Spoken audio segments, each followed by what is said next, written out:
สวัสดีพี่น้องสวัสดีทุกท่านครับผมมาพบกับแก้วอีกคือเก่าคือเดิมเพิ่มเติมคือกำลังใจจากพี่จากน้องเบิดทุกหม่องทุกบอลพี่น้องมาพี่น้องมื้อนี้แก้วมีเนื้อยุดกินมาฝากพี่ตอนน้องอีกคือเก่านั่นก็เป็นแกงหน่อไม้พี่น้องแกงหน่อไม้ใส่ผักขาและก็หมกปลาซิวเนาะพี่น้องเนาะโอ้ยพี่น้องแมงเมาหลายขนาดเนาะมาพี่น้องมาโอ้ยฝูงบินมาเลยพี่น้องแมงเมาถ่ายกลางคืนนี่แหละพี่น้องเนาะถ่ายตอนดึกพี่น้องโอ้ยน้องว่าหลายย่างเปล่ากินเปล่าไปเอาแมงเมาหลายน้องเก็บกินไปน้ำเลยไปน้องแซ่บๆเหมือนกันแมงใหม่หลายแตงใหม่ใส่ปลาคะเป็นตอนนะพี่น้องครับเป็นเครือเลย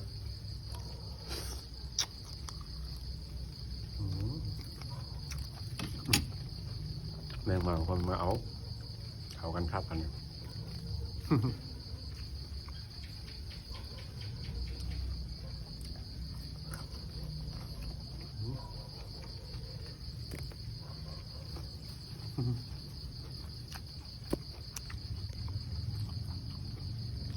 แซ่บครับ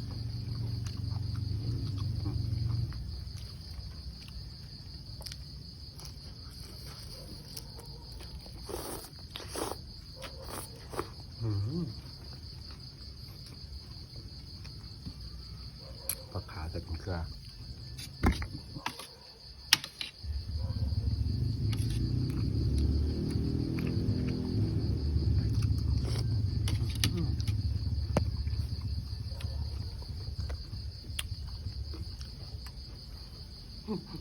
แมงเมาหลายพี่น้อง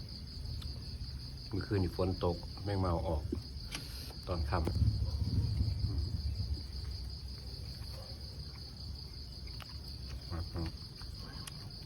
สามวันราคา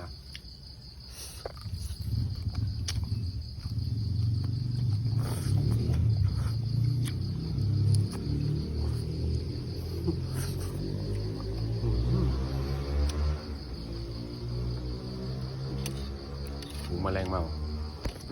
หลายครับ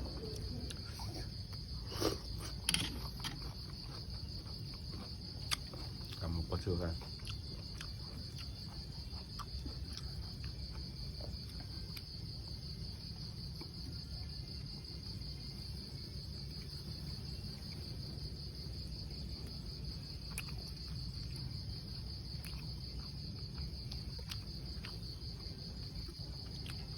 แกงหน่อไม้เป็นตอน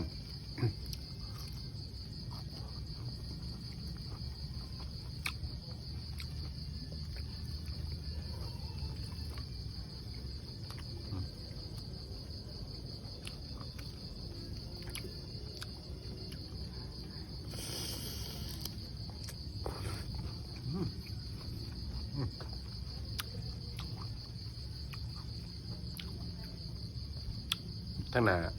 ขึ้นไล่ครับพี่น้องเมา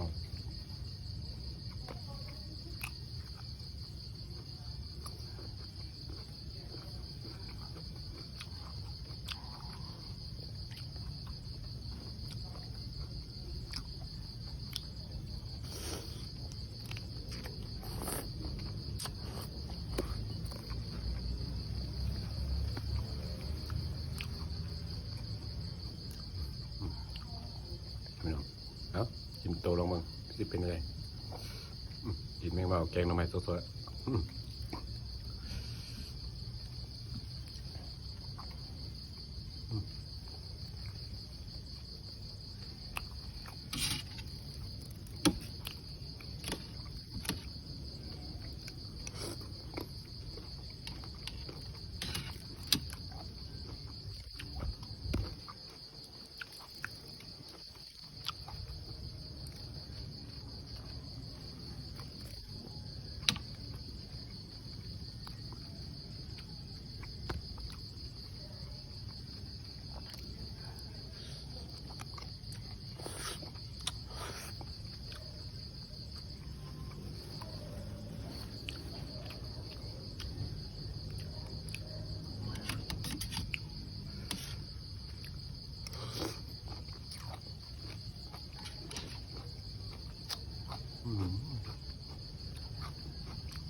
ครับพี่น้องแกงหน่อไม้หมกปลาซิว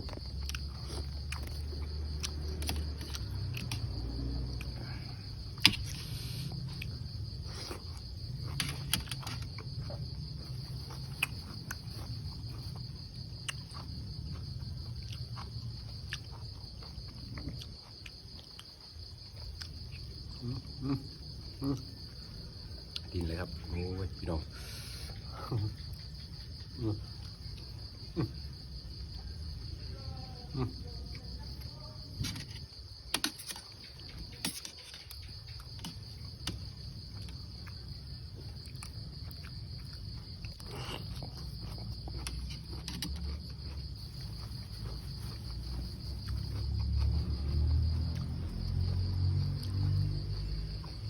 ไม่เอาตัวนึง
เพิ่นก็มีพี่น้องแต่ว่า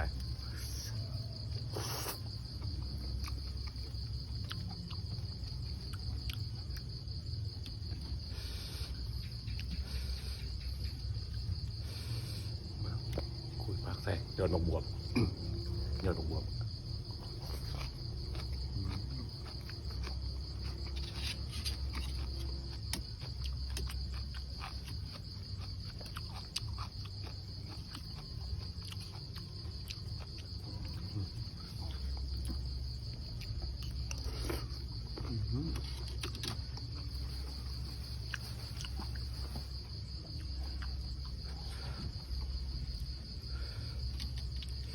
ครับพี่น้อง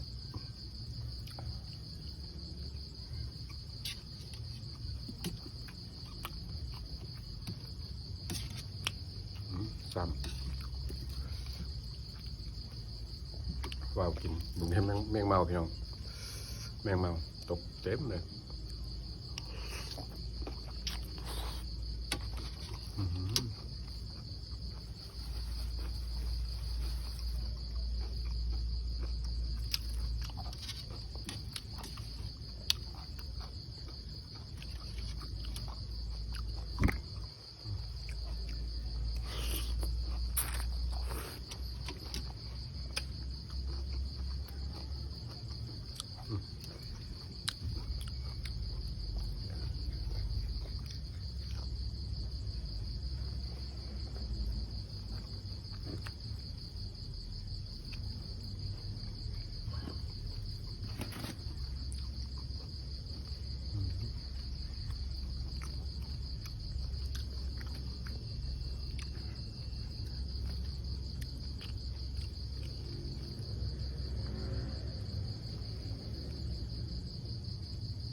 แซ่บพี่น้อง